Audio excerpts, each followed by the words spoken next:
Hi guys, स्वागत आहे तुमचं माझ्या एका नवीन मिनी ब्लॉगमध्ये. तर काल होता मंगळवार आणि सकाळी सकाळी मी नाश्ता बनवायला घेतला होता. तर नाश्ता मी बनवायला घेतला होता आपले घावणे आणि एकीकडे आद्या माझ्याकडून बॉटल दूध मागत होती. सो मी तिला बॉटल दूध दिला आणि मग नॉनव्हेजचा वार असल्यामुळे काही नसलं बनवायला की आमच्याकडे सुकट असते मोस्टली. सो सुकट आणि घावणे असा नाश्ता मी बनवला.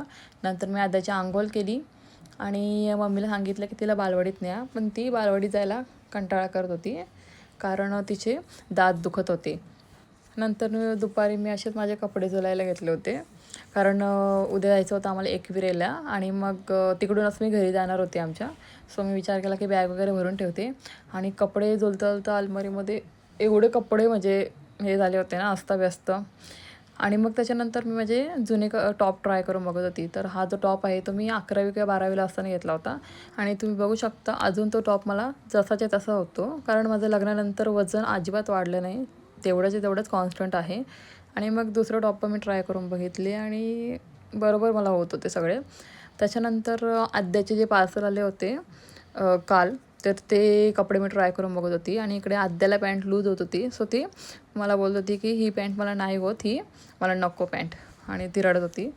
त्याच्यानंतर मी तयारी केली आणि मला जायचं होतं बेबी शॉवरला. मला खूप कंटाळा आलेला पण मला जायला लागलं कारण त्यांचा आहेर होता. आणि दुपारी आद्याने जो खाऊ आणला होता तर तो खाऊ खाण्यासाठी आद्या मस्का लावत होती मला, जेणेकरून मी तिला तो खाऊन द्यावा. त्याच्यानंतर आम्ही जायला निघालो बेबी शॉवरला. काकी आणि मी चालतच निघालो कारण आम्हाला जवळच जायचं होतं आणि सोडायला पण कोणी नव्हतं. मग संध्याकाळी आम्ही आलो घरी आणि मम्मी साना महाबीजचा उपवास होता. तर महाबीजचा उपवास असा असतो की ज्यांच्या मुलांची लग्न होतात तर त्या स्त्रिया त्या मुलांसाठी हा उपवास पकडतात आणि आमच्याकडे अशी पळसाची फुलं ठेवून पूजा करतात.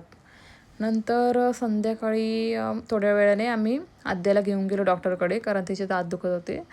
सो आद्या एकदम फ्रेंडली डॉक्टरांसोबत बोलत होती आणि कारण यावेळी इंजेक्शन वगैरे डॉक्टरने काय दिलं नव्हतं, काही दाखवलं नव्हतं म्हणून, नाहीतर ती खूप घाबरली असती. नंतर मी आली घरी. मी उपवास सोडला कारण माझा पण मंगळवार उपवास होता आणि रात्री झोपताना आद्याला मी औषध दिली आणि आद्याने स्वतःहून सगळी औषधं पिली आणि मला जर बरं वाटलं की तिने स्वतःहून औषधं पिली. सो असा होता माझा आजचा दिवस. भेटूयात पुढच्या मिनी ब्लॉगमध्ये.